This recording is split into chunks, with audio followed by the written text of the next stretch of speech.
Thank you, Mr. Chairman. Mr. Smith, you've said several times in your deposition that you believe that the facts and the law, your interpretation of the law, would lead to a conviction of President Trump. Is that correct? Yes.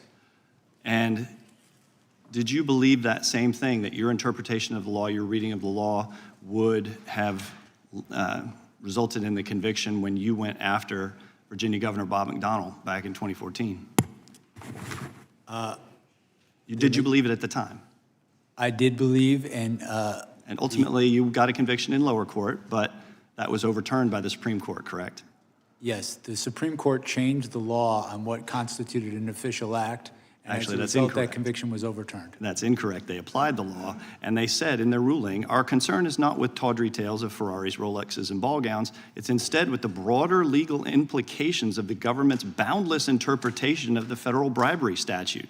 A more limited interpretation of the term official act leaves ample room for prosecuting corruption while comporting with the text of the statute and the precedent of this court. They accused you of using a boundless interpretation of the federal bribery statutes. Now, did you believe when you went after John Edwards that your interpretation of the facts and the law were correct and that you would convict John Edwards of corruption? Yes. But in fact, that case resulted in a jury deadlock on 5 charges and acquittal on another charge. Is that correct? That is my recollection. That's correct. Let's move on to the court's interpretation of your gag order requests. Mr. Smith, America was founded on the principle that the government doesn't silence political speech, in particular speech before it happens. You sought a prior restraint against President Trump without a single violation of pretrial release. In fact, there was no real-world harm that you could articulate justified giving the federal government the power to silence him as a presidential candidate, was there? The court granted those motions and found that the prosecutor did not have to wait until someone was harmed to make such a motion. Actually, the request was rejected when the case was actually, when you actually were not able to, it was restricted, correct? The gag order was restricted, correct? Well, we filed for an order in the district court. The district court granted an order.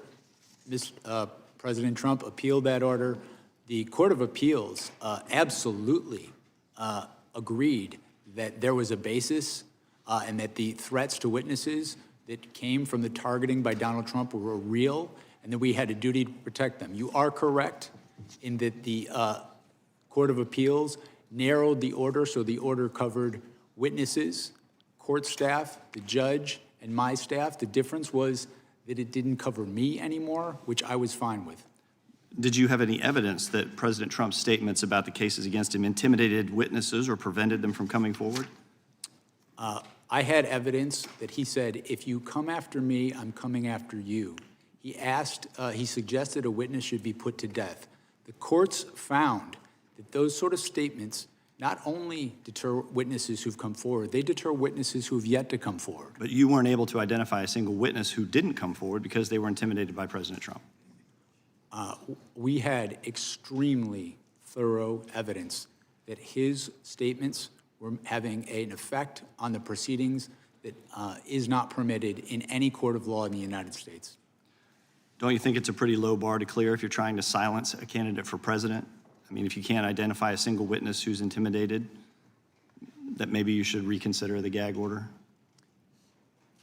Both courts upheld the orders, and it is not incumbent on a prosecutor to wait until someone gets killed before they move for an order to protect the proceedings. Did anyone on your team raise concerns that this expansive gag order you were seeking would infringe on President Trump's First Amendment rights?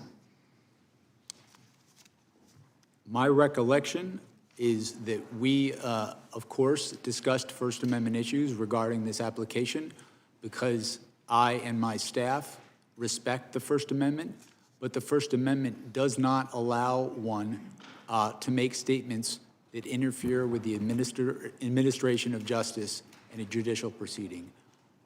My interpretation was supported and agreed upon by the district court and the Court of Appeals in terms of the phenomena of the statements being made, targeting individuals, causing threats to happen to them. I would also add, sir, that in the days after Donald Trump made some of these statements, the district court, in this case, received vile threats to the district court's life.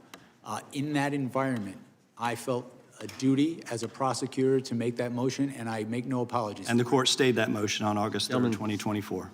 I yield back. Gentleman yields back.